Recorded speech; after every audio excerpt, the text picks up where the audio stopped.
But hold on a second. If we were at the highest level as a percentage of GDP that we've ever been, give or take, a percentage. I'm not going to take, I'm going to look at the numbers myself. I just don't take what you say by fiat here, is that is the absolute. Well, as I say, let me Google that for you. To my colleagues on the other side of the aisle who unsurprisingly criticize the 8% reductions and walk through the parade of horribles. But remember that at some point here, we have to get off the merry-go-round. We have to recognize what we're doing to the American people, our economy, and spending with respect to inflation. And we're trying to find a path to any sort of fiscal responsibility or sensibility. And that the response from my colleagues on the other side of the aisle is effectively a generic statement of taxation.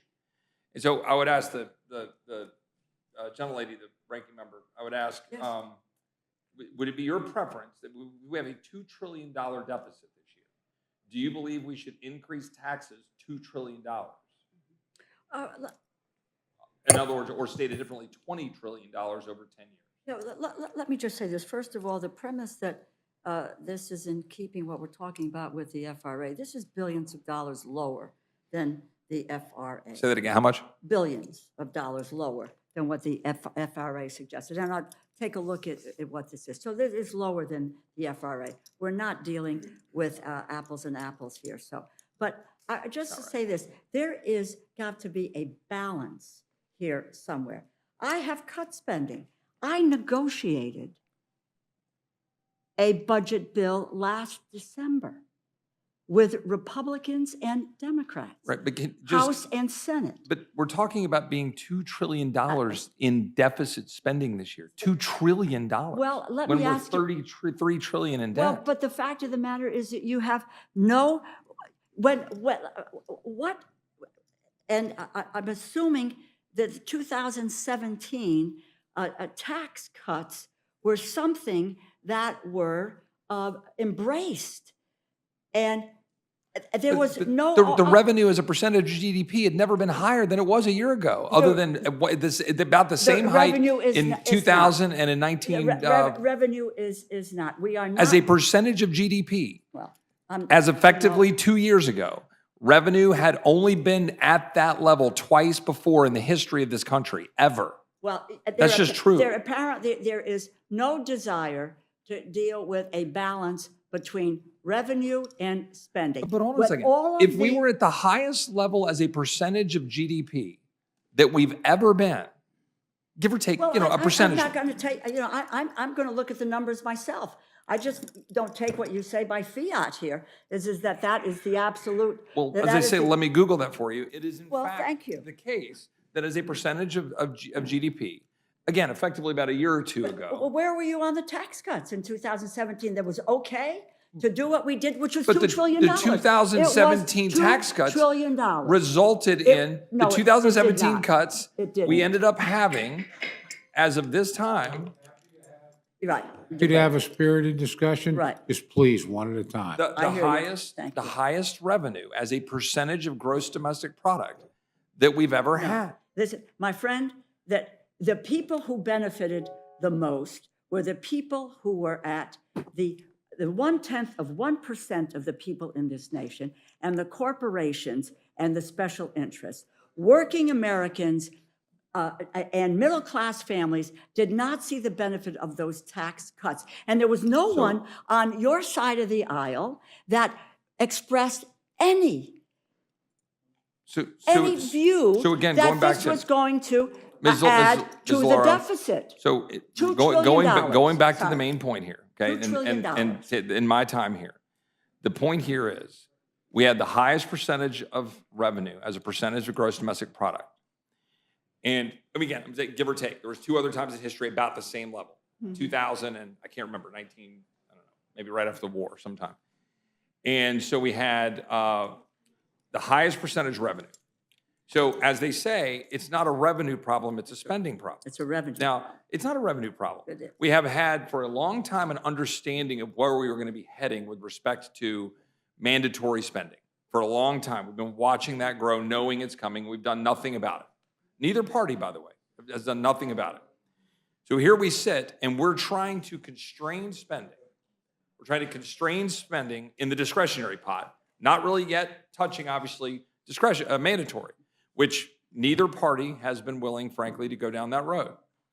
My point here is we've got legislation in front of us.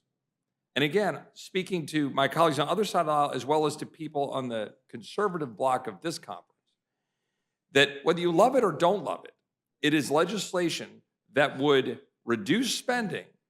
Again, speaking to my conservative colleagues who are out railing about this not doing anything, it would cut spending 8% for non-defense, non-veteran discretionary spending, which is significant, as evidenced by the concerns of my colleagues on the other side of the aisle of what that might mean for certain programs that the gentlelady has outlined and so forth. Mm-hmm.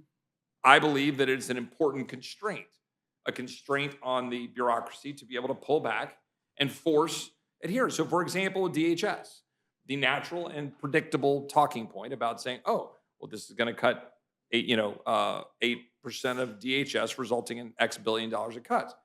Well, just for the average person listening out there, it is still higher than the 2021 levels that we were spending for DHS. It is only fractionally below that of the 2022 levels. My point being, DHS can figure out, like every other business or human has to do, how to manage its affairs without continual increases in spending. All we're saying is, yes, with DHS and every other agency, you need to figure out how to tighten the belt. The point of adding HR 2, it's not to the response to my colleagues on the other side of the aisle. It is not hypocritical or contradictory to say you believe you need to have the policy choices that are supposed to be followed in the law being followed as HR 2 evidences, and then say you can do that with whatever the total is, $60X billion instead of $60Y billion. I don't know the exact numbers, but a reduction in your budget. It's not saying you can't do that. What we're saying is, and by attaching HR 2, we are trying to address the fundamental and complete debacle that is the southern border and what that now means for the rest of our country.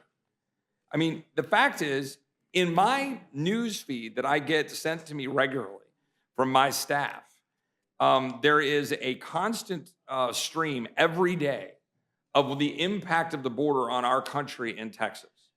In just this morning's news feed, I had a story about 2,200 migrants in Eagle Pass and a mass crowd. I had a story about the masses in the Darien Gap. I had a story about the masses on a train in empty cars riding up through Mexico. I had a story about migrants and human smugglers wearing camouflage and jumping across walls and having video of that happening and getting away without being found. We have stories of the hundreds of rounds of ammunition and IED found on Texas soil on this side of the Rio Grande. We have stories of less than 4 days ago, a 10-year-old boy drowning in the Rio Grande while crossing with his mom. We have the story in years past of last year. This is an example of the 53 individuals who died in a tractor trailer in San Antonio. A story this morning, a more recent one, that was an older one, of Texas ranchers who live and work near the border are having their properties destroyed by the increase of illegal migrants trespassing. The stories of the local communities in Texas who are dealing with the impact on their schools, their hospitals, and their local economies. Going down the list of all of the impacts of what we're doing in Texas, the $10 billion, the $10 billion, you want to talk about appropriations? The $10 billion that Texans have appropriated to manage dealing with the border crisis, where the federal government, it's still my time, where the federal government is utterly refusing to do its job. $10 billion that the taxpayers of Texas have borne to manage dealing with it. The Texas Department of Public Safety that have intercepted and found 432 million lethal doses of fentanyl. That's what they've intercepted as DPS after it gets past Border Patrol because of how bad it is in Texas.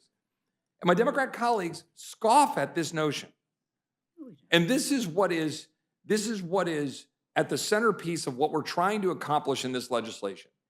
And so just a very direct message to my so-called conservative colleagues who right now apparently are ready to walk away from legislation that would, for 30 days, cut the non-defense, non-veteran spending for the discretionary spending by 8% and attaching H.R. 2, a bill that would massively reform our border and try to force the president to do his job, along with a Department of Defense bill that is funded at the level we embraced before, that would fund our troops and would undo a lot of the damage. I know my colleagues on the other side of the aisle don't agree.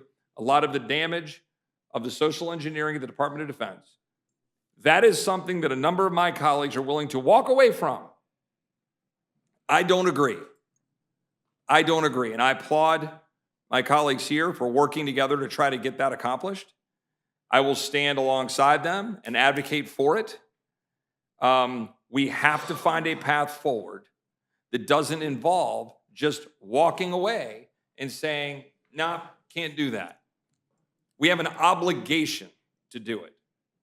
And I will fight as hard as I can to get the most conservative and strongest approach we can possibly get. And I will hold the line where I think it's something that I can't vote for.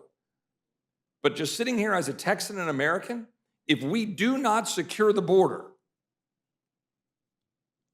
we are failing our fundamental responsibility as a republic, as leaders of this republic.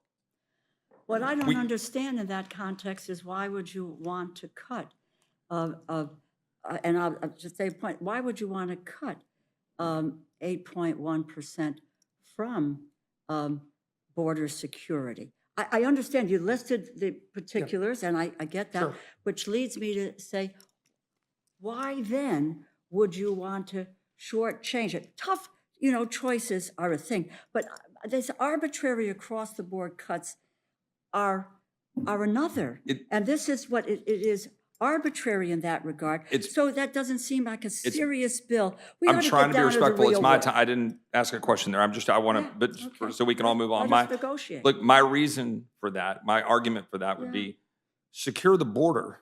Okay, secure the border. Actually do your job. Actually follow the law, and then come talk to me about what you want in terms of any additional dollars. But you're asking me to forego the power of the purse.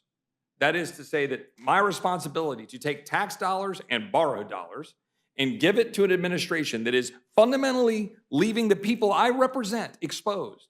And not just my people, New Yorkers, Oklahomans, people across this country, Ohioans. You let the 10-year-old boy who died in a school bus on the first day of school a month ago. Like, I have an obligation to pressure and force this administration to do its job. And it is beyond my comprehension that I have colleagues on the other side of the aisle who don't seem to care about those policy choices and what it's doing to the people we represent. And I have colleagues on my side of the aisle who are about to walk away from something that we can possibly do here together to get across and send a message loudly and clearly that we should fund a government that will actually do its job and secure the border. So, with that, I mean, I could talk about the border in a significant amount. The only thing I'll just say is this, is that in H.R. 2, again, speaking to a number of folks on our side of the aisle, the amount of strong policies in the H.R. 2 bill cannot be overstated. And for all the folks out there ready to walk away from it, I would just caution you that you are walking away from the most important issue that we're dealing with right now for the people that we represent. And they want us to stand up and fight for them. So I applaud you all for working with us to try to move the ball forward, and I yield back.